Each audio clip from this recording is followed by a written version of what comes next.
حبايب قلبي، عاملين ايه؟ يا رب تكونوا بخير وصحة وستر من رب العالمين. احنا هنعمل كرات كاستيلا بالشوكولاتة، او بالبساطة خالص بمنتهى البساطة كرات شوكولاتة بالفول السوداني. وهنعملها بصوا بأبسط الطرق اللي انت هتعملي فيها الكرات دي وتطلعها لضيوفك وتطلعها لأولادك بالشياكة والجمال والجودة وبسم الله ما شاء الله، يعني بأقل التكاليف وبدون فرن خالص، وهنعملها على البارد.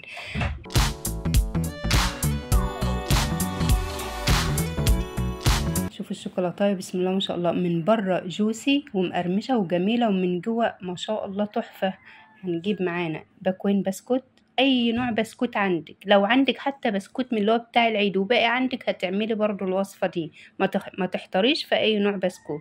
ومعاكي نص كيلو فول سوداني، انا اخدتهم الوقت طحنتهم في المطحنه ورجعت لكم تاني. هتطحنهم بالشكل الناعم ده، ما تخليهاش حبيبات، اطحني على قد ما تقدري خليها ناعم. ومعاكي بولة، وهتنزلي بده وده على الاتنين على بعض بالبسكوت بتاعنا والفول السوداني. هتنزلي بهم كده وهتقلبهم الاتنين مع بعض. يا جماعة الوصفة دي في منتهى السهولة، في منتهى الجمال، وفي منتهى الطعم. هتعمليها هتعتمديها على طول. لو عندك ضيوف هتعتمديها، لو ولادك عاوزينها في يوم من الأيام هتعتمديها. تحلاية في 10 دقايق، فعلا هي دي اللي في 10 دقايق. ودولت 4 معالق كاكاو، المعلقة دي صغيرة، بقول لكم ان المعلقة بتاعتي دي صغيرة. فانت هتحطي من 3 ل4 معالق على النص كيلو فول سوداني، وعلى التلات دولت كانوا 3 باكو بسكوت ونص كيلو فول سوداني و4 معالق كاكاو. ومعانا هنا كوباية لبن. برضو المعلقة اللي انا بحط بيها دي صغيرة، انت لو هتحطي بمعلقة الاكل هتحطي 4 معالق بمعلقة الاكل سكر على كوباية اللبن دي. طب احنا هنعوز اللبن ده لايه؟ علشان هنعجن بيه البسكوت والفول السوداني بتاعنا لما نخليه متماسك مع بعضه، هنشوفه مع بعض دلوقتي. هتدوبي كده السكر في اللبن وهتنزلي تدريجيا، ما تحطيش الكوبايه مره واحده علشان ما تجيش كتير على المقدار بتاعك، عشان انا اتبقى معايا من كوبايه اللبن دي ربع كوبايه كده. فانت حطي تدريجيا لغايه ما توصلي للقوام اللي انت هتشوفيه معايا بعد شويه. هنقلب كده علشان نخلي الخليط كله يتجانس مع بعضه ويدخل مع بعض. وهنقلبي كده لدرجة لغاية ما توصلوا للدرجة اللي احنا هنوصل بيها مع بعض في الفيديو للآخر. سهلة في منتهى البساطة، هتعمليها بالطريقة دي وتحطيها في الفريزر ربع ساعة ما تعملي الجناش بتاعها.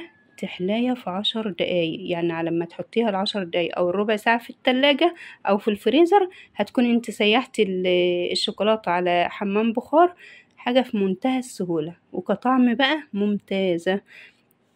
حشنا المعلقة بتاعتنا وهنعجن بقى بايدينا. انا جيت ابص لقيت طعم العجين او طعم البسكوت بتاعي عايز كمان شوية سكر وما عادش عايز سوائل، فكان عندي سكر بودر، حطيت كمان معلقة سكر بودر. علشان كده قلتلك 4 معالق كبار سكر تدوبيهم في كوباية اللبن. يعني لما تدوبي 4 معالق كبار سكر في كوباية اللبن دي، هيغنيكي عن معلقتين السكر البودر اللي انا حطيتهم دلوقتي. لو انت ما عندكيش سكر بودر، لو ما عندكيش سكر بودر خلاص هتحطي ال4 معالق. لو عندك سكر بودر وعايزة تضيفيه على الخليط اللي انا طحنته في الاول، هتضيفي ال4 معالق برضو كبار من اللي هما بتوع الاكل سكر بودر، وهتلفيهم كور بالشكل ده. الزيت اللي على ايديا ده يا جماعه، انا ما ضفتش اي زيوت قدامكم خالص. الزيوت اللي طالعه من العجينه دي، دي الزيوت اللي طالعه من الفول السوداني. شوفوا زيوت بسم الله ما شاء الله، يعني شفتوا كميه الزيت اللي طالعه من الفول السوداني ده علشان احنا طحناه في المطحنه فطلعنا زيوت منه. خلصنا الكور بالشكل ده كده على قد الكميه اللي انت عاملاها، وهندخلها في التلاجة او في الفريزر. خليها في الفريزر عشان تبقى متماسكه معاكي شويه لمدة ربع ساعة فقط لا غير. هتدخلها في الفريزر ربع ساعة. هنجيب القالب الشوكولاتة بتاعنا، عندك اي نوع شوكولاتة بقى، شوكولاتة مطبخ، اي نوع شوكولاتة عندك، هاخدها احطها على حمام بخار، احط حلة او كسرولة على البوتاجاز واحط فيها شوية مية، وهنزل بالبولة بتاعتي اللي فيها الشوكولاتة دي واسيحها في حمام بخار. هتسيح معايا بالشكل ده كده.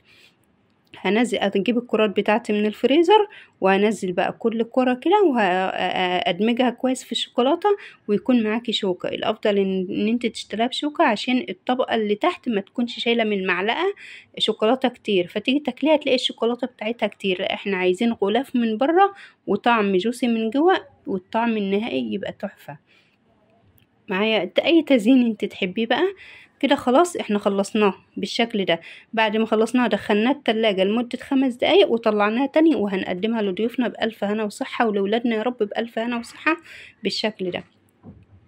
بسم الله ما شاء الله، حاجة جميلة تحفة، ما خدتش مننا وقت خالص، وشغل كله على البارد وانت واقفة في المطبخ، ولا رحت فرن ولا عملت اي مجهود. هما شوية شوكولاتة وشوية بسكوت وعجننا كله ببعضه ونزلناهم في البسكوت، والطعم بقى كان تحفة.